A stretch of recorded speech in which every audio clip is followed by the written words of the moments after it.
நமஸ்காரம். நான் இன்னைக்கு வாழைக்காய் பொடி பண்ணி காமிக்க போகிறேன். அது சாத்துக்கும் போட்டுன்னு சாப்பிடலாம். நீங்கள் கலந்து இல்லை தோசை இட்லிக்கெல்லாம் சுமாராக தான் இருக்கும். இருந்தாலும் நெய் சாத்துக்கு நல்லா இருக்கும்.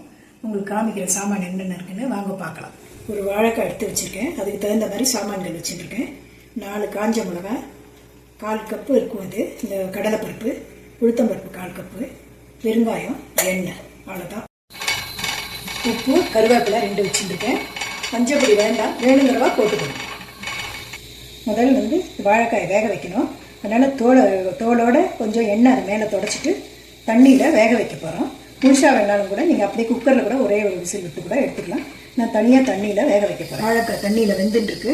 இப்போ சாமான் வறுக்க போகிறோம். எண்ணெய் குத்தி வச்சுட்டுருக்கேன். எண்ணெய் காஞ்சிட்டுருக்கு. முதல்ல மிளகா போடுறேன். கடலைப்பருப்பும் இதிலே போட்டுறேன். உளுத்தம்பருப்பும் இதிலே போட்டுறேன். பெருங்காயமும் கருவேப்பிலையும் அப்புறம் போட்டுக்கலாம். கோல்டன் ப்ரௌனாக வறுத்துக்கலாம். கோல்டன் ப்ரௌனாக வறுந்துருக்கு. வறுத்தாச்சு. இப்போ அணைச்சிட்டு கேஸை பெருங்காயமும் கருவேப்பிலையும் இந்த சூட்லேயே போட்டுடலாம்.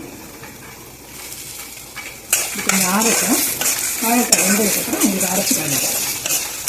ரவை மாதிரி உடச்சி வச்சுருக்கேன். இப்போ இதில் இந்த வாழைக்காயும் உடச்சி போட்டு பிப்பரில் ஒரே ஒரு சுத்தம் அடிச்சுக்கலாம்.